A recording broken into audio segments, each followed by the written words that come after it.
This is One on One.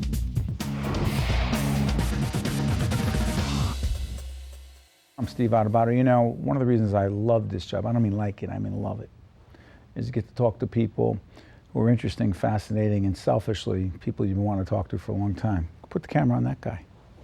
Vince Curatola is an actor, writer, talented guy. You may recognize, you do recognize him from his work on The Sopranos.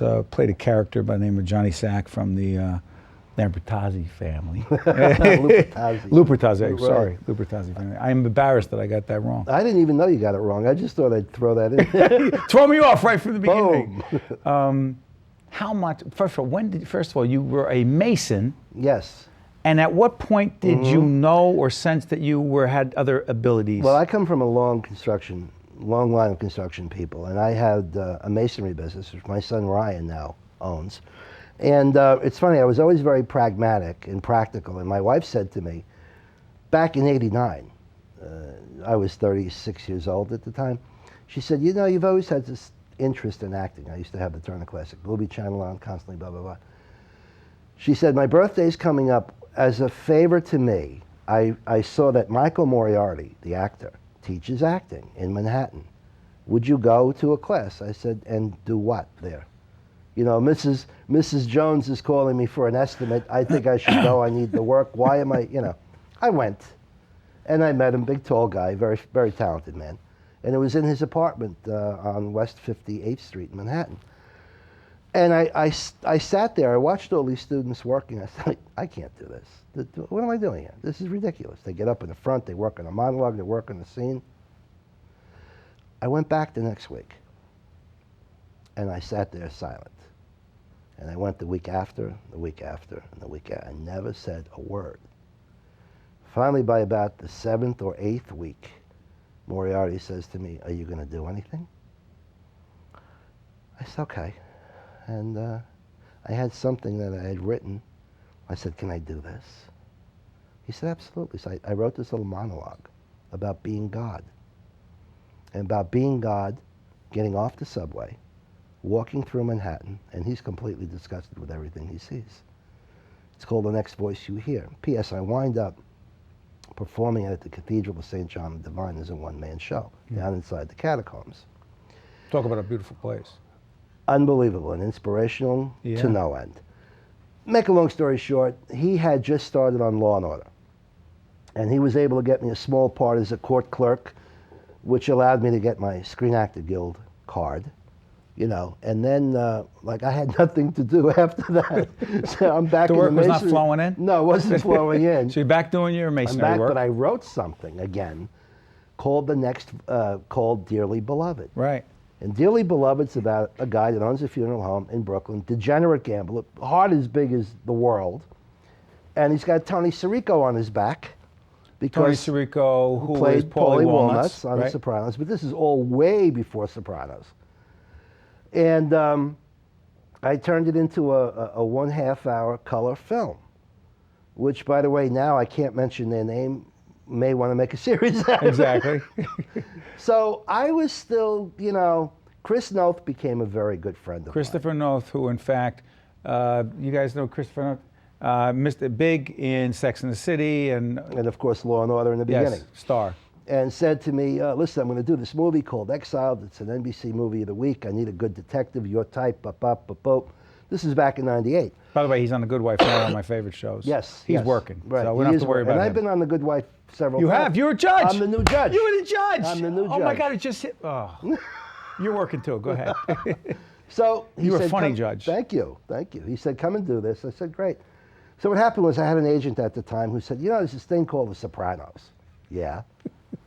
And I knew because Tony Sirico had already started working on it, but this is before You and Tony, you close? You were very Tony? close, in the early 90s. So I knew Tony was going in. He had already filmed a couple of episodes. And I said, yeah, I don't want to go in for that. I don't want to. She said, why?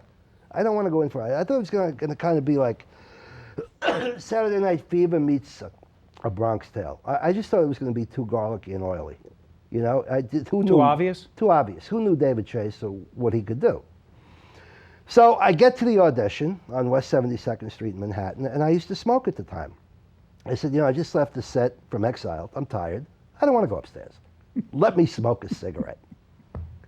So now I'm already 10 minutes late. I smoke a cigarette. You know what? It's a beautiful day. Let me look at the puppies in the window. I'll smoke another cigarette. I got upstairs about 35 minutes late. I walk into this huge room. There's one woman left, sitting at a desk, papers all over. She said, you're late. I said, no problem. I'll go home. Thank you. Bye. You didn't want this gig. No. No. She looked up at me. She said, do you have the sides they faxed you? I said, yeah, the pages. She said, sit down, let's read this scene. It's okay. She said, I want you to meet somebody, this is a Thursday, on Monday. So she had me meet David Chase at the studio, Silver Cup. And that was my callback. So there's 45, 50, 60 guys in a room. And I'm sitting there waiting to go in to say the same things I said the other day. For the Johnny Sack role. For the Johnny Sack role. And I hear them screaming. I know the dialogue, it's here, and they're all screaming this role. I said, I got it. I go in. They said, you ready? I said, yeah, I'm ready. I whispered the entire scene. And I don't know what happened, and I began my work. Why'd you whisper? I figured you're more convincing that way. Like if I was going to say something to you, like, what are you worried about, counselor? If I want to kill you, you'd be dead already. Do I have to scream that? So I guess it worked. Your confidence, right? Your confidence that you show on camera, particularly in the role of Johnny Sack, particularly for someone who did not have this long resume. No. Where does it come from? And does it come from growing up where you grew up in Englewood, New Jersey? Yeah. Describe where you grew up and how I you grew up in Englewood, New Jersey, which is a beautiful bucolic town right outside of Manhattan, actually. And the street that I lived on, North Woodland Street, was my paper route when I was 12 years old, whatever it was. And my customers were Tony Bennett, Jerry Vale, Sarah Vaughan, Dizzy Gillespie, Wilson Pickett, Leslie Gore, and part of the Wrigley family. You saw them? Every day, if they were in town. And, you know, here I am, I'm a kid, I'm out on the front lawn. Here's Tony Bennett on his bicycle in the afternoon on a Monday, going to visit Jerry Vale for coffee. And I had just seen the guy in the Ed Sullivan Show the night before. It really impressed me. It really did. I said to myself, you know, maybe someday I could be in this industry, I could do something. I'm not a singer. Whatever it was. But I buried it, because you have to make a living, you know, and I wanted to be my own boss and do the ups and downs of being in your own little contracting business. It wasn't always great. My wife was very supportive, Maureen. And it's weird because when I started my work in 1998, they only used me for the first season, one episode. Right.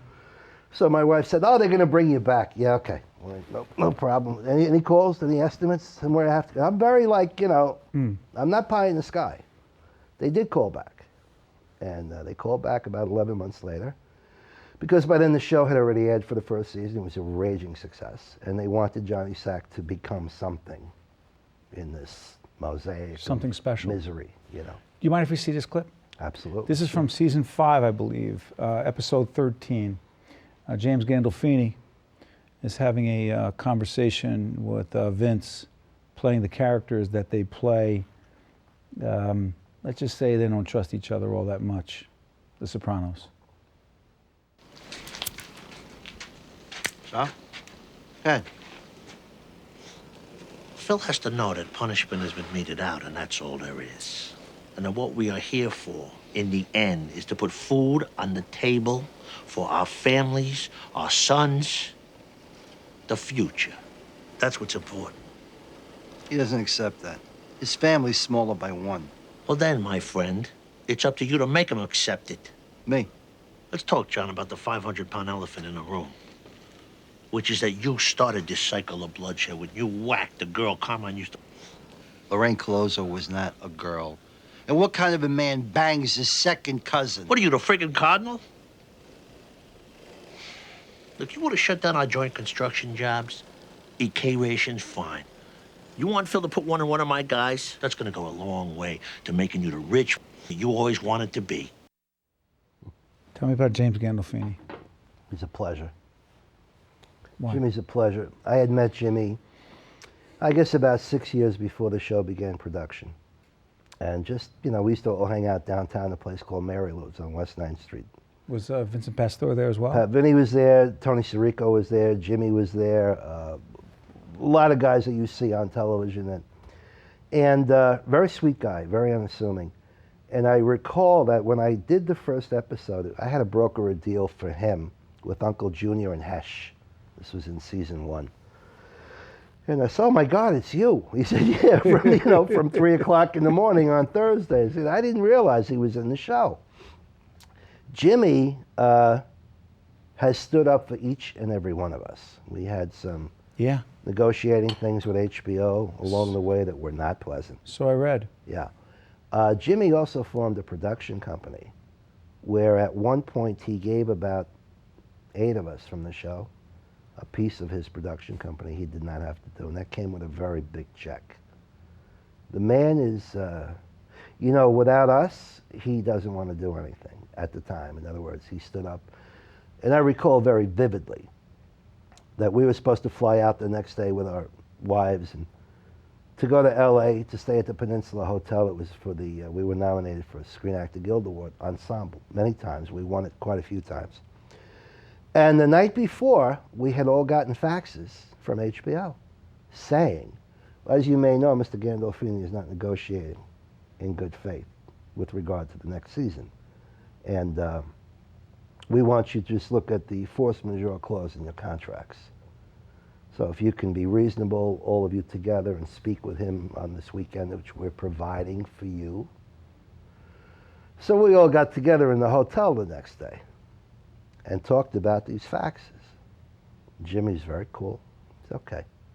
Next day, Sunday, they send all the limousines to the Peninsula Hotel. We get in. We get to the Kodak Center, or whatever it was, in Hollywood. Not one of us stopped for a reporter. Not one of us stopped for a picture. We all stuck together, went into the theater, and took our seats. One, and at the HBO reception afterward, hardly any of the execs even bothered looking our way. We stood with him because he stands with us. So if we weren't going to go to work again, that's life. But for a guy like him, you take your heart out of your chest, you put it on the floor. It's interesting in this rough industry, and television, our end of television isn't the show business side you're in, but there are some similarities. Mm-hmm. Real friendship, real loyalty, hard to find.